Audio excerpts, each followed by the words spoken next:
Leaving home was harder than I thought. I expected the journey would fill me with a sort of pride, a sense of accomplishment. But whatever it was that carried me away from home soon fled, replaced by questions, and no small amount of doubt. Had I been too hasty? Had I made a mistake? The others in the village, they thought this was something I wanted, something I chose to do. But it never felt that way to me. No, it was not a choice. It was an obligation. Because if not me, then who?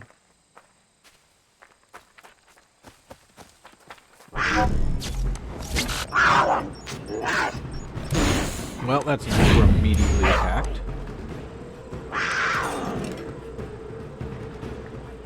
Can we kill it? Yes.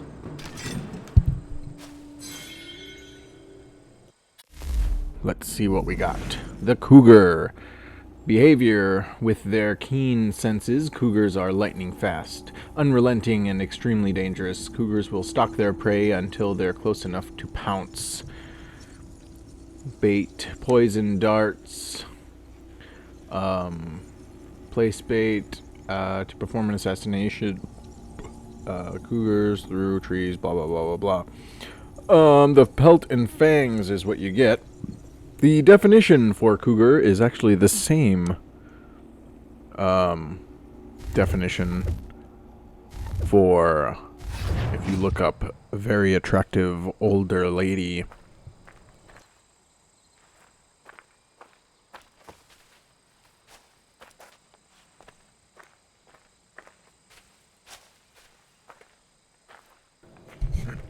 So I noticed that there's a little cup type thing on the map, the mini map.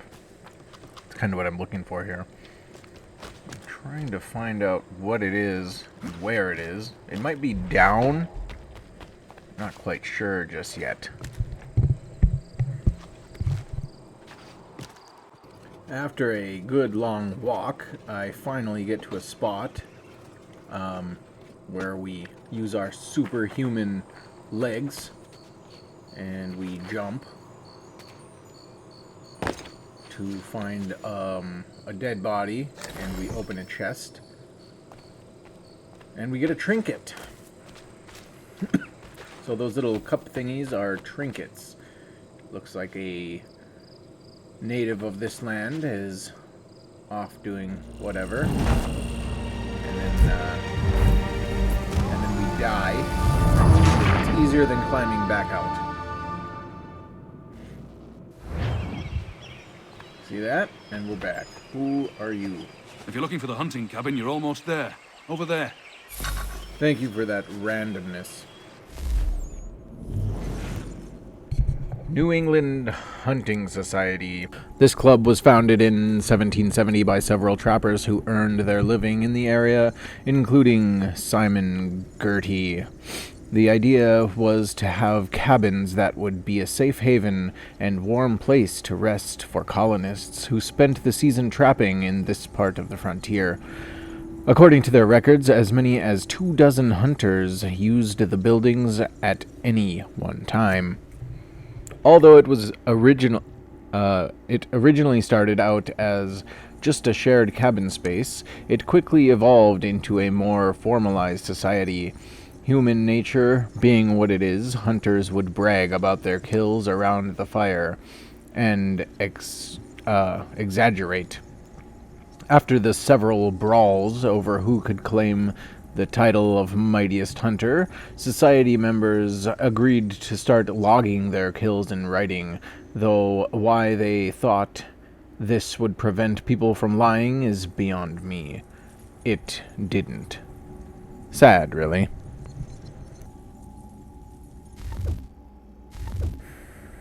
But right now we're not looking for the hunting cabin. We do get a bunch of objectives just from that. Oh, maybe that's it. Maybe we should go. I don't know. Let's get some rabbits on the way. Maybe not. After a while, we find ourselves crossing through the Jamestown territory, and we find ourselves getting closer to our destination. But before we enter, we hear something behind us. Get out of the way! After him!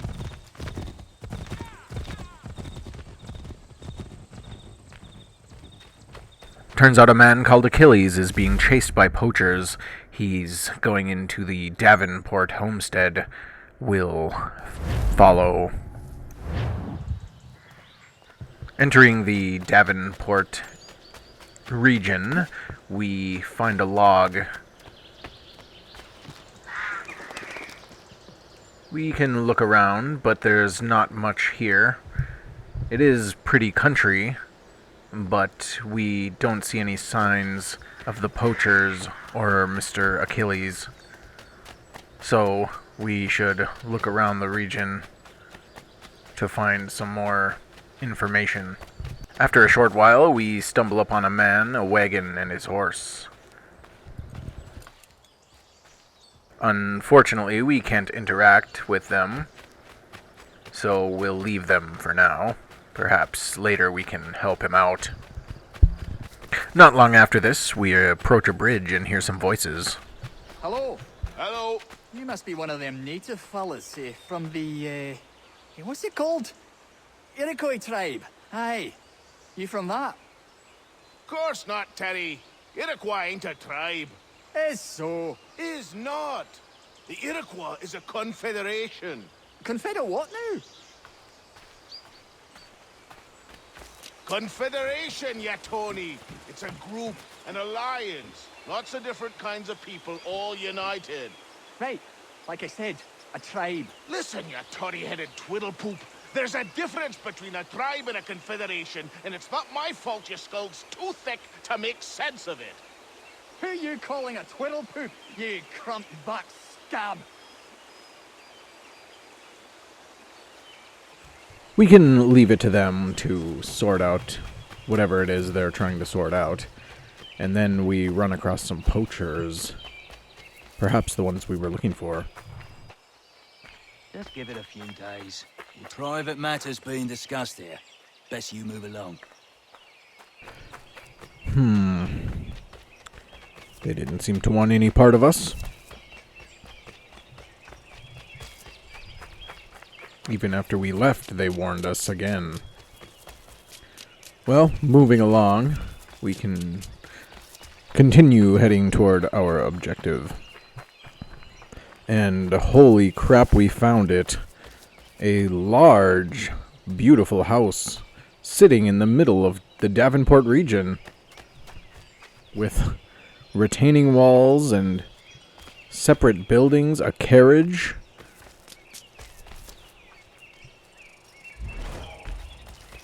If this is our destination and this Achilles is here, I don't see why the poachers couldn't have found him.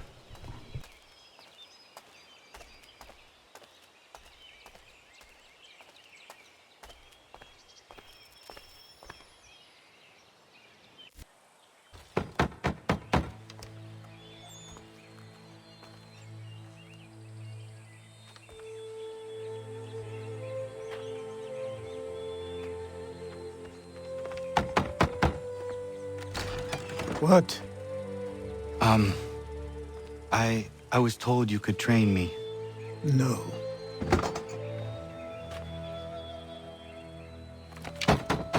Go away! I'm not leaving!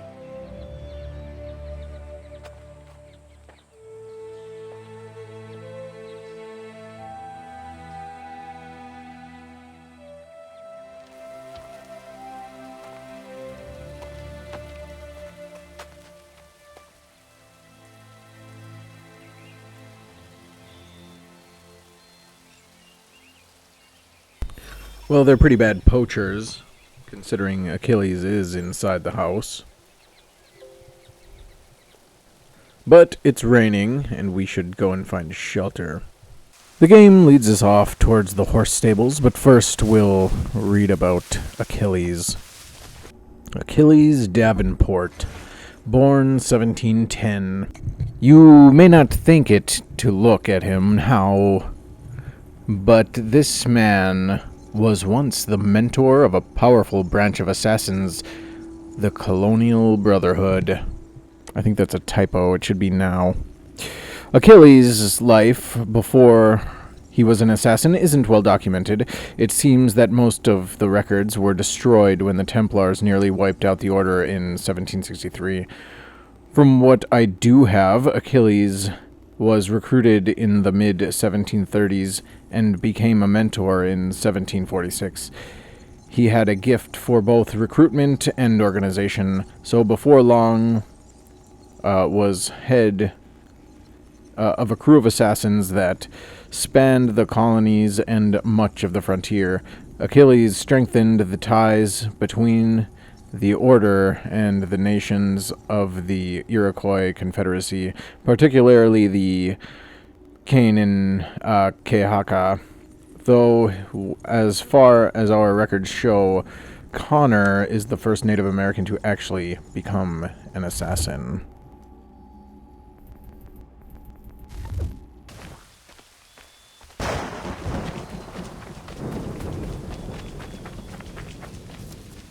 I need a place to camp.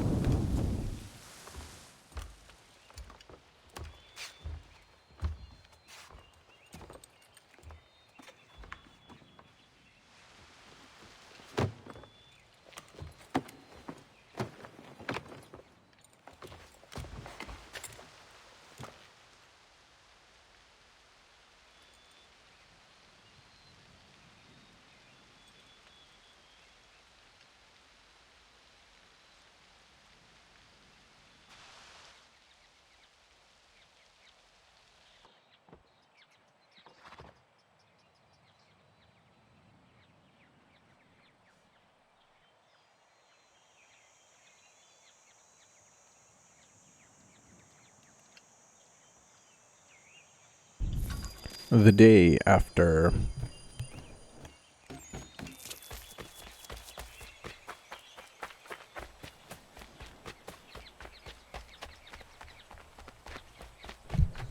Convince the man to speak with you, it says, even though we know that his name is Achilles because of the subtitles. They should do something about that, probably. Or should have done something about that. This game is old enough that they're not going to. Persist, boy. There must be another way in.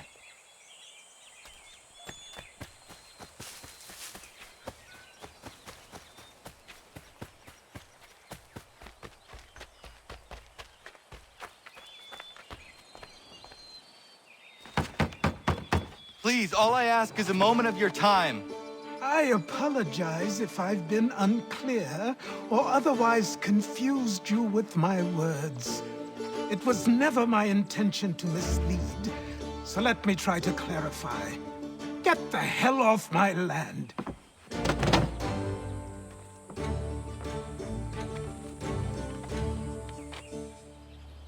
Coming up! I like him. Seems he wants nothing to do with us. See what we can do here. Onto the balcony. Just hear me out. What are you so afraid of? Afraid? You think I'm afraid of anything? Least of all a self-important little scab like you? Or you might dream of being a hero. Of riding to rescues, of saving the world. But stay this course, and the only thing you're gonna be is dead. The world's moved on, boy. Best you do too.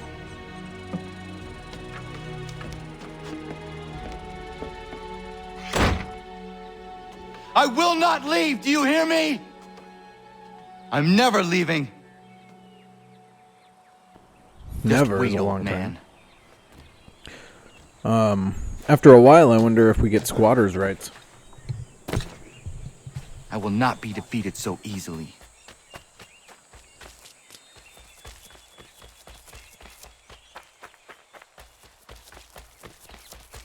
You will train me. You have to. Let's go back to our horse stable.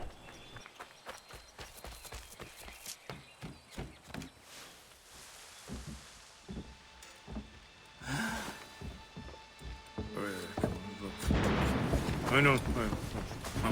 These are square toes. This'll be easy. That's what you said last time, and I wound up with a dead horse and a dark eye. Who are you? No one you need concern yourself with, little britches. Best cut for something bad happens. No. Can't say we didn't warn ya. Oh, little glitchy there. For our first murder. Oh wait, no, I think we murdered somebody. Look at Wait, what? How many poachers are there?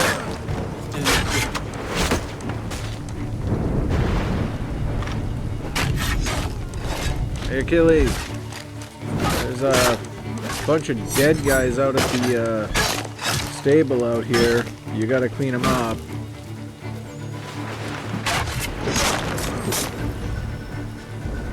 Why are you here? What do you want? Best ask the boss man.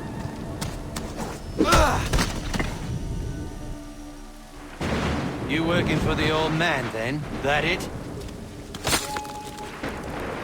Maybe this will get you talking. Oh.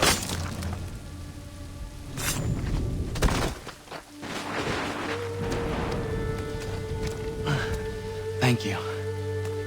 Clean this up.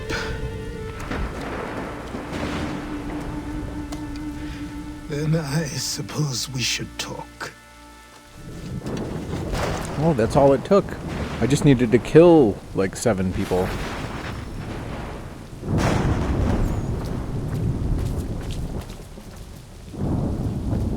I already missed my horse shed area. Alright, we can go in and talk to Achilles here.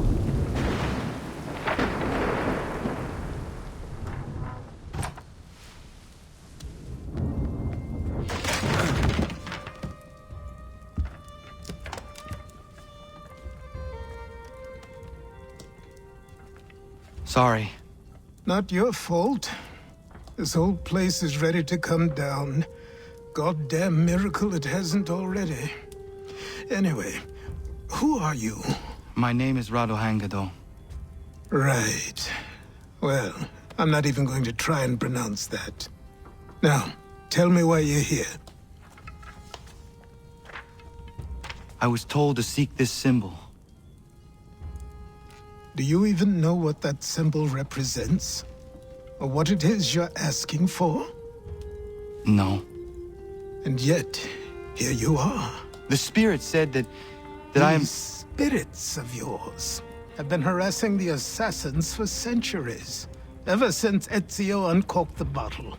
But you don't even know what an assassin is, do you? Well, best settled in then. I've got a story to tell, and it's gonna take a while to get it all out.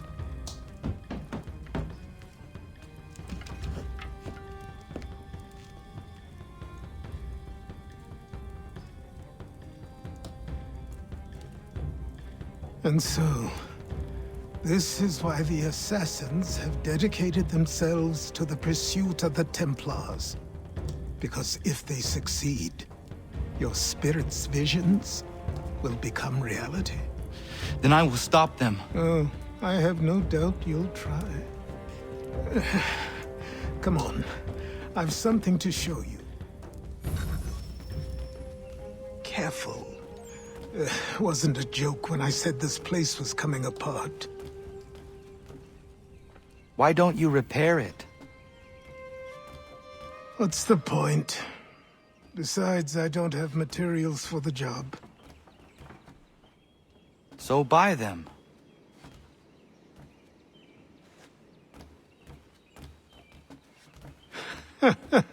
Look at me! You think I can just march into some store, purse full of pounds, and go shopping? Yes. Why not? So naive.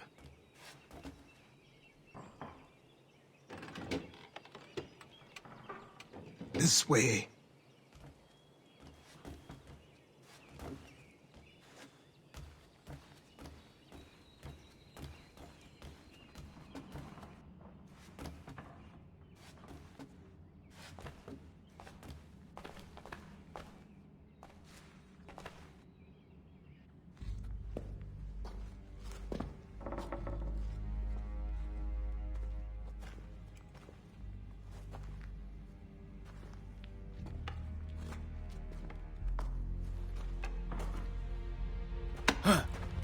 I don't think you can just come in here, throw those on, and call yourself an assassin. I did not. I would never presume... That's all right. I know they've a certain allure.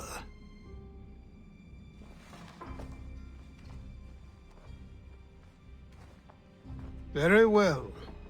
I'll train you. Then we'll know if you've the right to wear those robes. Thank you. Name's Achilles.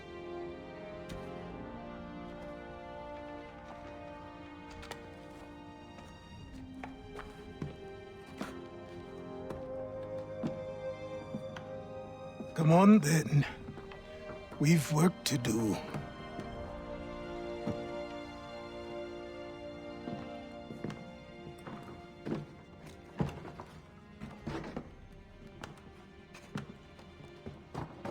You are a speck of dust, a nothing.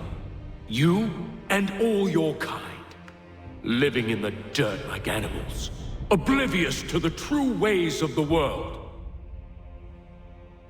What do the Templars want? What they've always wanted. Control. They see an opportunity in the colonies. A chance for new beginnings, unfettered by the chaos of the past. This is why they backed the British. Here they have a chance to illustrate the merits of their beliefs. A people in service to the principles of order and structure. I have seen what is to come if they succeed. They have to die, don't they? All of them. Even my father. Especially your father. He's the one holding the whole thing together.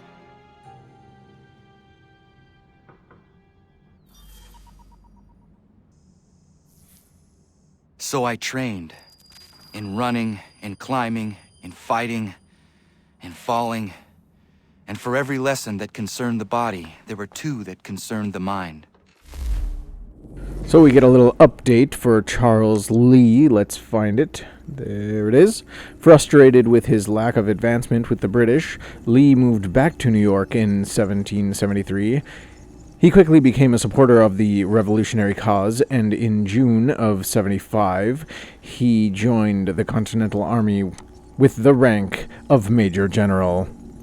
Lee began his service under the command of George Washington, which grated since Lee had some hopes of being named Commander-in-Chief of the Army himself. Given Lee's experience, he might have had a point, but he also had his drawbacks. Most notable was his temper. Lee was quick to anger, and had a habit of being vocally and publicly angry when he didn't get his way. Bosses love that. Lee also had some rather odd personal quirks. He was exceptionally fond of dogs, and was continually surrounded by them. In particular, his much-loved Pomeranian. Never trust a man continually surrounded by tiny dogs. He was also vain and liked tailored suits, but rarely washed them, meaning that he smelled little better than his animals, and worse, according to some. Despite his failings, Lee was both a contemplative leader and popular with the troops. Washington recognized it and named one of the forts on the Hudson River Fort Lee in his honor. If Washington was hoping that just naming a fort after him smooth over their rocky relationship, it amazingly didn't work. In fact, as time went on, Lee became less and less fond of Washington, and became reluctant to follow his orders at all. When Washington retreated across New York and New Jersey in 76, he sent several commands to Lee to follow him, which Lee did, but very slowly, which may be what resulted in him being left behind and captured by the British in 76. Still, it's understandable. He probably had to stop every 5 minutes to let his bloody dogs piss in the hedge. Fortunately for Lee, he'd resigned his command in the British Army shortly after taking on his role in the Continental Army. That meant instead of being tried for being a deserter, his imprisonment in New York was more of an inconvenience. He was wined and dined by the British, allowed to have whomever he wanted as a dinner guest. It was basically a bed and breakfast. In return, Lee gave up information about the state of the Continental Army. Language, philosophy, logic, the arts. Achilles taught most often of the Assassins and Templars, their structures, origins, and purpose. Centuries of history condensed into a few short days. I told him of the men who had burned my village, of Charles Lee, and my promise to him. Achilles explained that Lee and his followers were Templars, and that they were led by none other than my own father. If I was to serve the order, these men would become my targets. So I worked harder, learned faster, but for all my progress, it was clear that I still had much to learn. My training had only just begun. Okay, so a couple of things come to mind listening to what we just heard. Earlier when we met Achilles, he told us the story or whatever, and then we went downstairs and we uncovered our weird murder wall, and he was like, all these guys are bad guys, especially your father. Or, well, we were like, especially my father, and he's like, yeah, especially your father. And then we were just told again through training that we learned that our father was a big bad guy. So I feel like we're doubling up here, and I don't exactly know why. You could just have skipped that, say that we listened to the story without saying anything, then learned through training that our father is a bad guy. And I don't even know if we know who our father is, so... Well, I mean, clearly we do, but I'm pretty sure that our mother didn't really tell us, or no, so this is all kind of weird. Yep, and there I go on the table.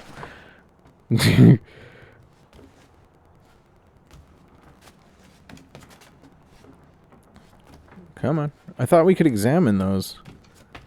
Guess not. Those are some cool outfits from different games, I think.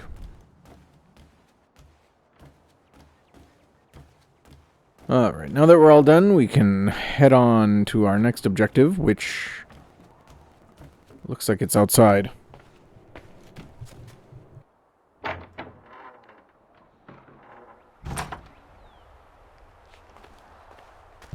Oof, and it's winter time.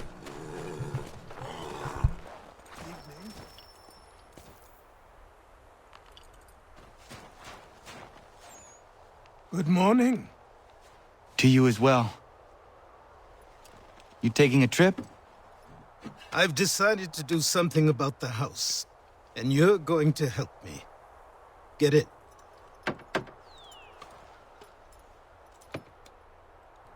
Okay, spoiler alert, we are going to Boston. Now, Davenport, the region or whatever, that place that we were just at, that is like in North Carolina. So these places are about, according to the maps, 775.3 miles from each other. And, that means that a car ride would be approximately 12 hours and 11 minutes, and walking would be about 284 hours of walking. So I took the two amounts of time, added them together, divided by 2, and I would say for a carriage, this is just a very rough guess, between the car ride and the walking. It's probably actually a lot longer than this. But it's about a 6-day ride from Davenport to Boston there. So yeah, quite the journey. I almost think that it would be really cool to have Google Maps have like some random modes of travel. Like how long would it take to get on horseback from this place to this place? Or just for fun, and then maybe do it like, oh, I have a carriage and it's got just 2 horses or whatever. How long would that take? And then it would calculate that amount of time. But yeah, I think that'd be cool. The Davenport homestead. This lovely little collection of buildings was the headquarters for the original assassin order of the colonies, a modest masyaf, if you will. Sometime during the 7 Years' War, the Templars made their move and destroyed it during their assassin witch hunt, by which I mean there was a witch hunt for assassins. Not that there were assassin witches. Achilles survived the attack and stuck around to keep the manor standing, barely, by the looks of it. Once Connor came along, it flourished again for several decades, even surpassing its former glory. Then it suddenly vanished early in the 19th century. Any manner that can suddenly vanish is both interesting and unsettling in the same measure, though probably not a great investment.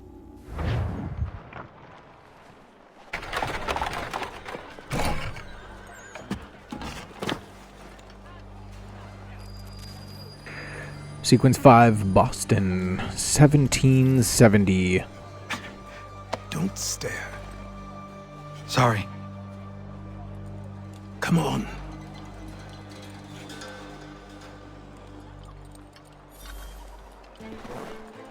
This place is incredible. The people, the sounds and smells. I could walk these streets for days and know not even half its wonders. I thought the same as you upon a time. These days, I much prefer the quiet of the countryside. But there is so much life here. So many opportunities. For a few, my boy. For a few.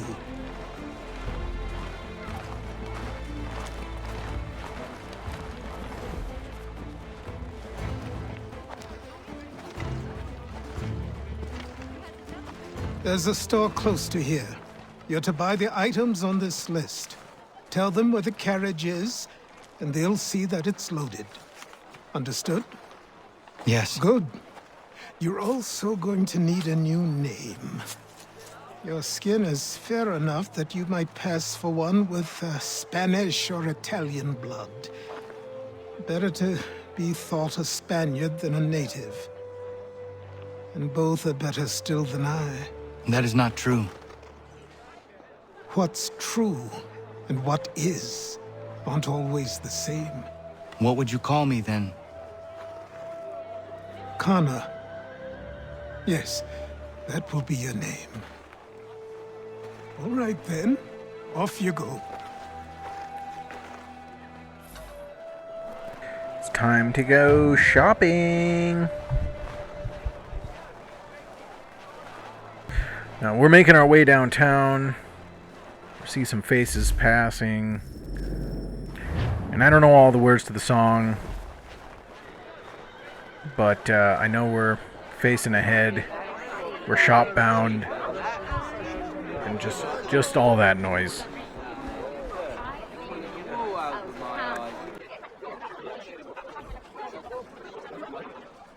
Closing in on the general store, we find some disgruntled citizens.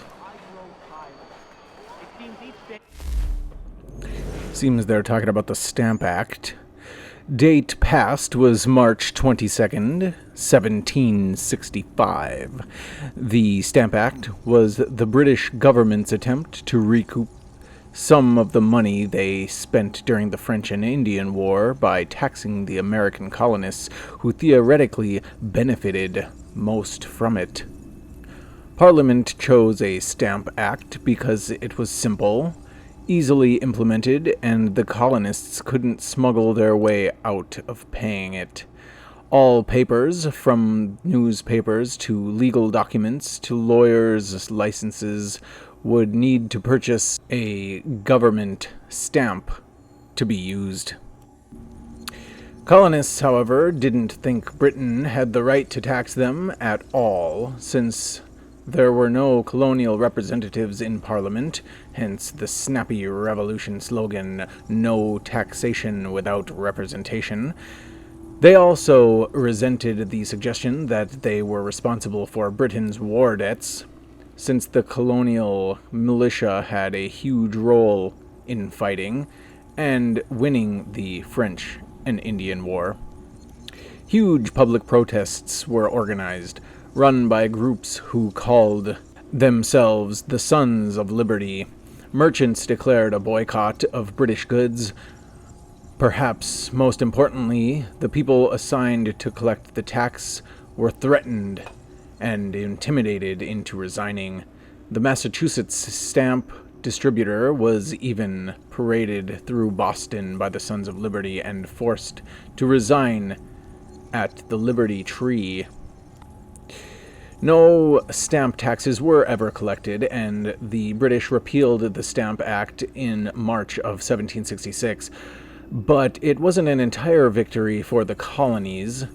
Parliament then passed something called the Declaratory Act, essentially stating that Britain had the absolute right to tax the colonists, and there wasn't anything the colonists could do about it. Nothing, that is, except start their own country. I've always fancied doing that.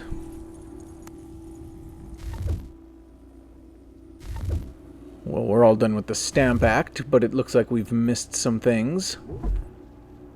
We have pocket boroughs. One of the issues surrounding the American Revolution was that the colonies had no representatives, and thus no say in British Parliament. To add insult to injury, some parts of the United Kingdom that had no actual residents did have seats in Parliament. This essentially meant landowners could give the cushy government appointments to whomever they wanted. These areas were known as pocket boroughs because the landowner had them in his pocket, or rotten boroughs. A fun game is to guess why. One of the worst examples was the borough of Old Sarum, which had no voters and 2 seats in Parliament. However, it wasn't the only one. Pocket boroughs were numerous. As of 1761, it's estimated that 250 of the 558 parliamentary boroughs were under this kind of patronage, and the problem wasn't really corrected until the late 19th century. So when the colonists were complaining that the British government was hopelessly corrupt, they had a point. Tax is levied, a new rule enforced, all without our consent. The Revenue Act, the Indemnity Act, the Commissioners of Customs Act. Oh, Chancellor Townsend must have thought himself so clever when he papered these thefts and made them law, but the Constitution says we've a right to refuse, that there will be no taxation without representation. Tell me, who represented us in Parliament? Who spoke on our behalf? Fine, in our stead. Give me a name. You can. And you know what?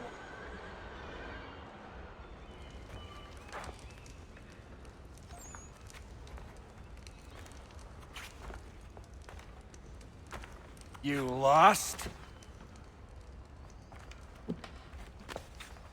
I need the items on this list. Will you be paying with coin or trade?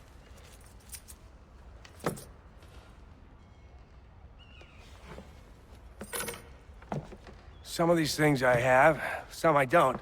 Lumber's hard to come by since my supplier up and vanished. I have the tools and pitch, though. Nails, too. So, where do you want this delivered? Our wagon is near the State House.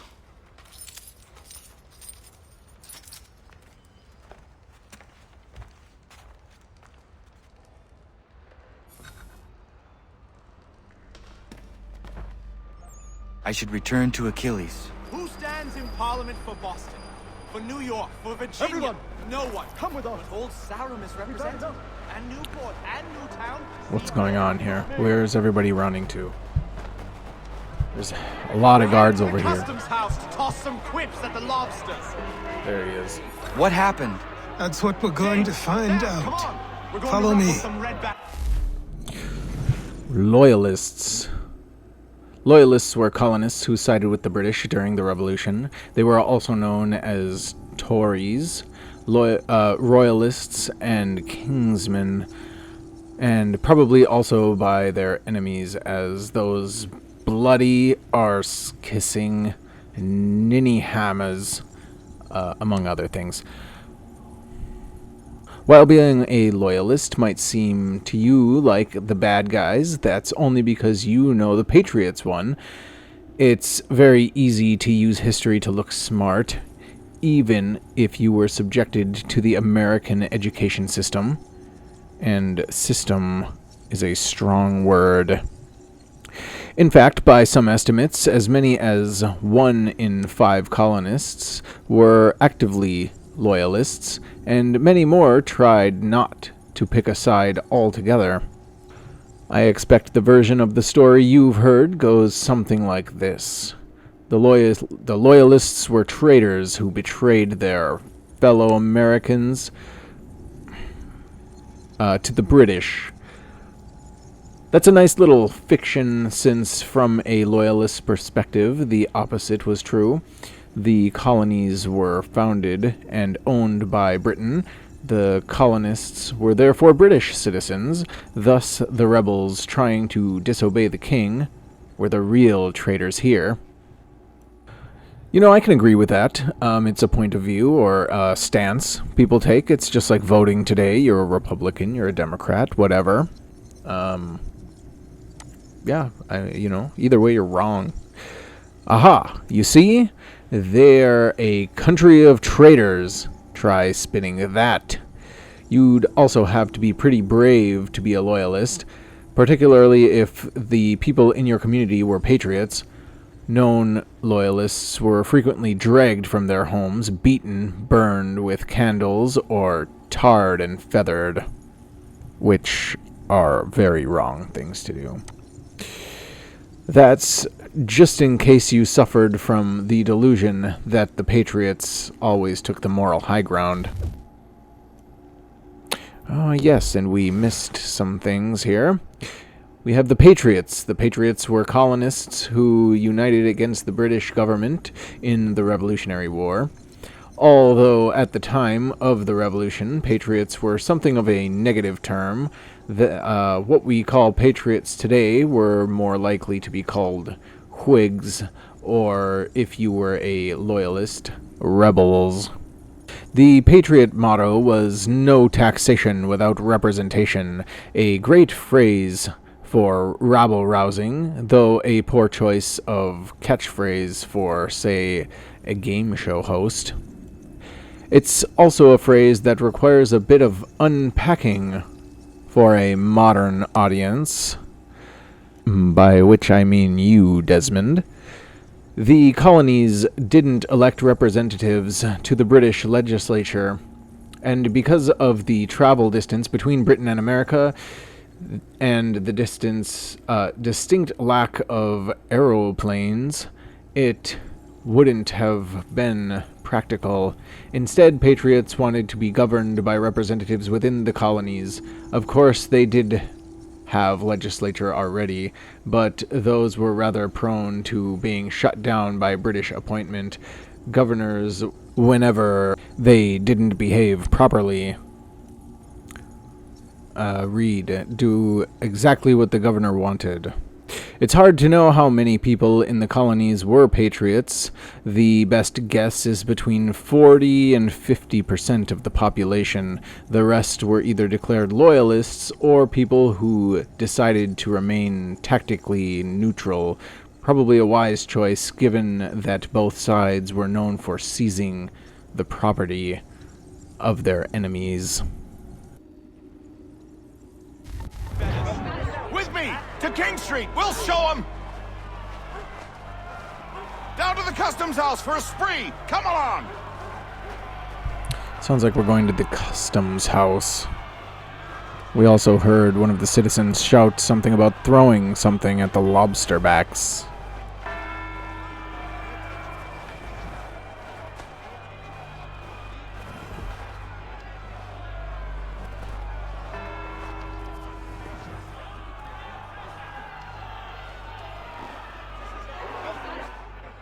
I say again, disperse!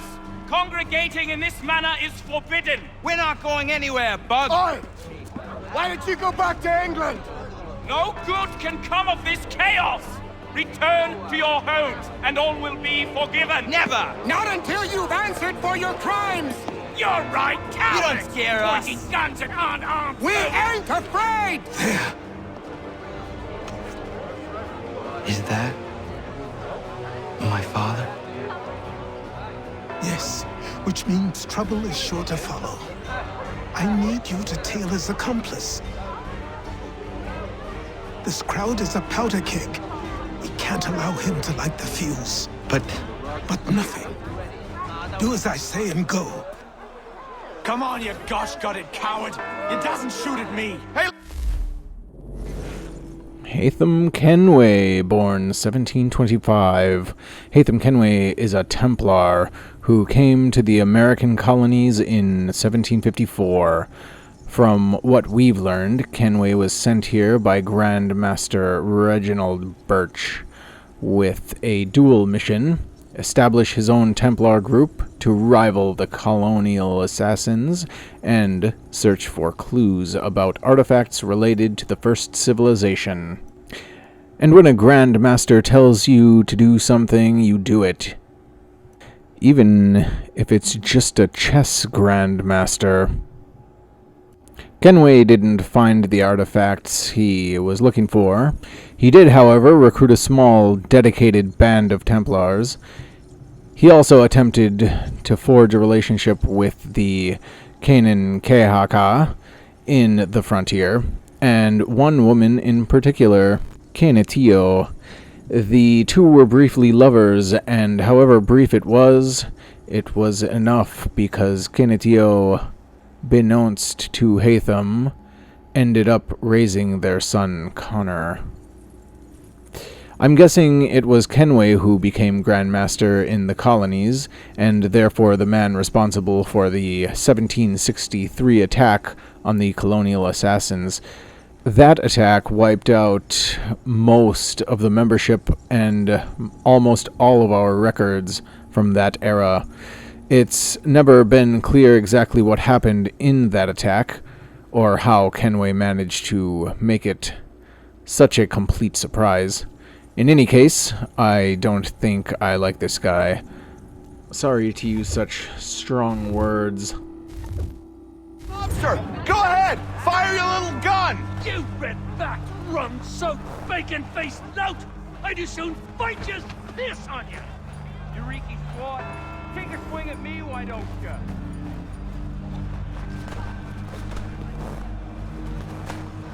Boy, you there! What's all the fuss about? Fire at the townhouse.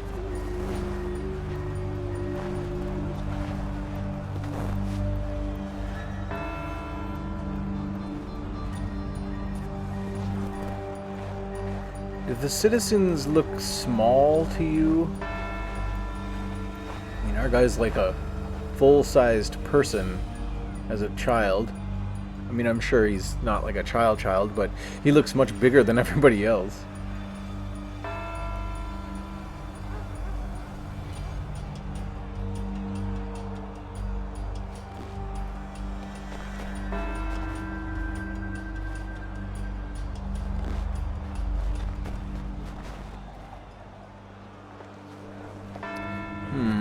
Climbing to the roof and with a rifle in one hand.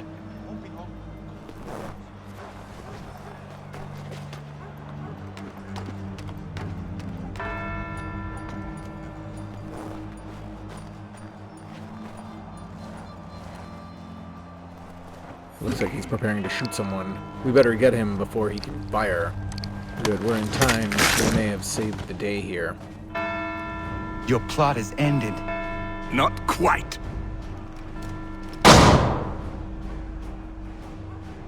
Damn you! Fire!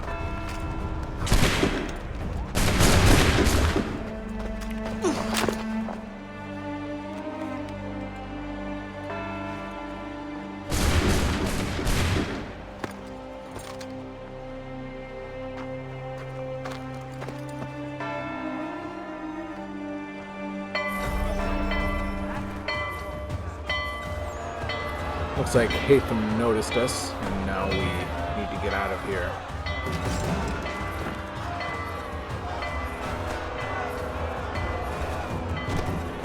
We're almost out of the zone now, and we can hide here. I need to find Achilles. Hopefully he wasn't shot.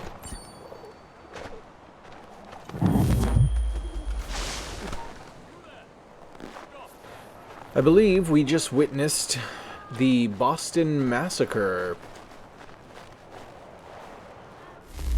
Oh, what do we got here? Oh, yeah, there it is. The Boston Massacre. Date, March 5th, 1770. The Boston Massacre was the culmination of several fights between British soldiers and the people of Boston. A group of British soldiers fired into a crowd at point-blank range, killing 5. The reality of it is less damning to the British than it sounds. What started the argument about a wig maker's bill, of all things, turned into a mob. Hundreds of Boston citizens kept 8 British regulars cornered for hours. By the end of it, many were holding clubs, throwing stones and taunting the soldiers to fire.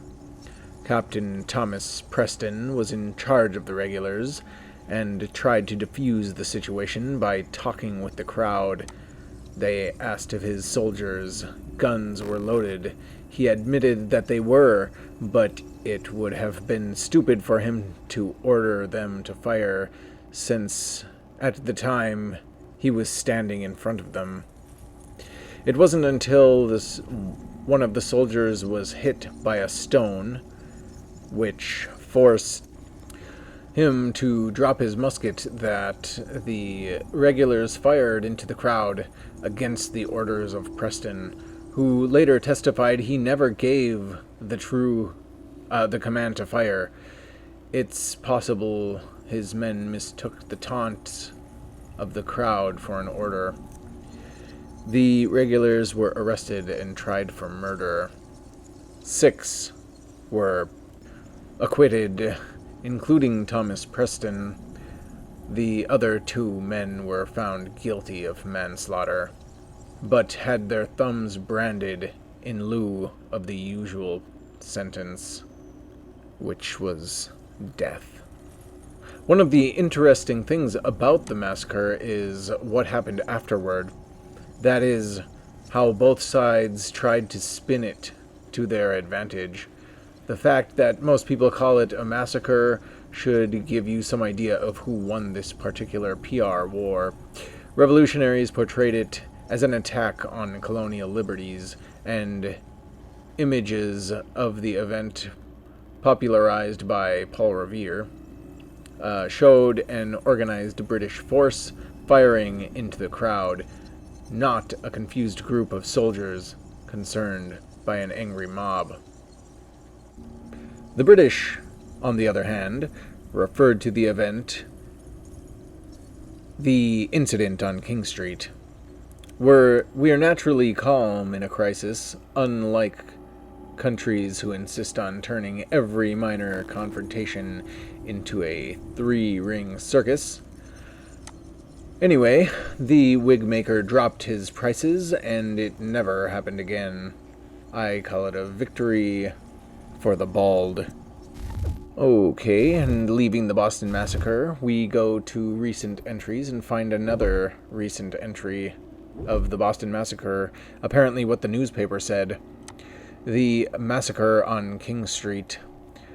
Doubtless our readers well know that on the evening of Monday last, a squadron of soldiers formed before the Custom House fired into a crowd of citizens, killing 4 and wounding many.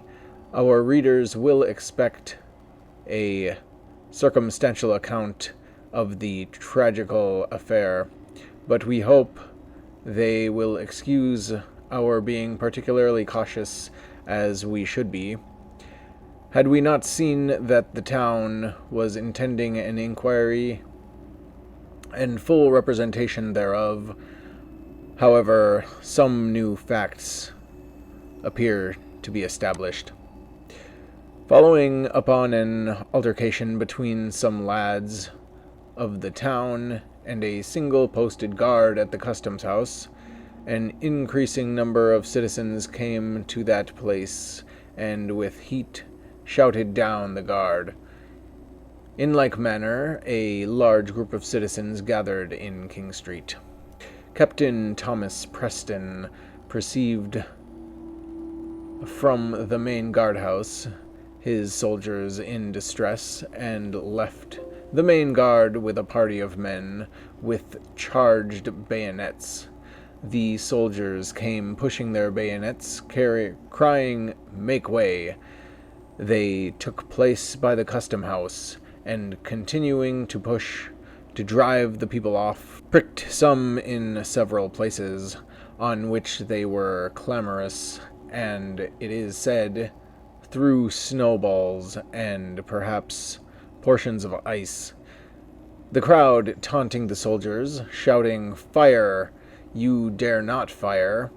On this, and more snowballs coming, someone cried out, "Damn you! Fire!" One soldier then fired. A townsman with a cudgel struck him over the hands with such force that he dropped his firelock, and, rushing forward, aimed a blow at the captain's head, which grazed his hat and fell pretty heavy upon his arm. However, the soldiers continued the fire successively till 7 or 8, or, as some say, 11 guns were discharged. By this fatal maneuver, 3 men were laid dead on the spot, and 2 more struggling for life, but what showed a degree of cruelty unknown to British troops, at least since the House of Hanover has directed their operation, was an attempt to fire upon or push with their bayonets the persons who undertook to remove the slain and wounded. The dead are Mr. Samuel Gray, killed on the spot, the ball entering his head and beating off a large portion of his skull.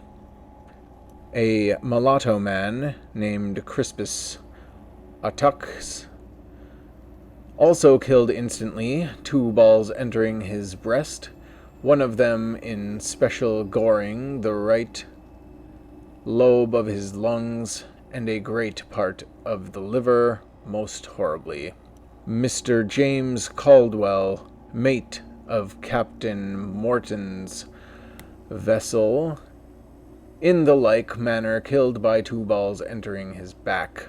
Mr. Samuel Maverick, a promising youth of 17 years of age, son of the widow Maverick and an apprentice to Mr. Greenwood Ivory Turner, a ball went through his belly and was cut out at his back.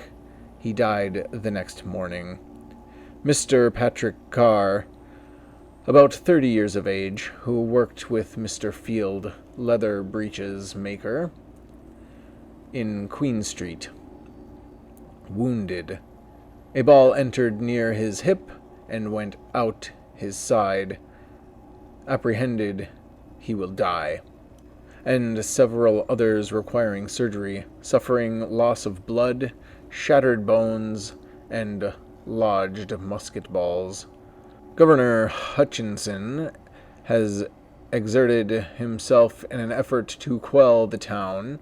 He has ordered the arrest of said Captain Preston, as well as the soldiers involved, until such time as an investigation and general ordering of the facts can be made. Wow, what a deal. Unfortunately, however, we are well out of time. This episode has gone on a little long enough. I try to keep them an hour or half an hour. So, I'd like to thank anybody for watching. If you made it this far, please do comment. Tell me what you'd like to see. Like, subscribe, dislike. And I will see you next time.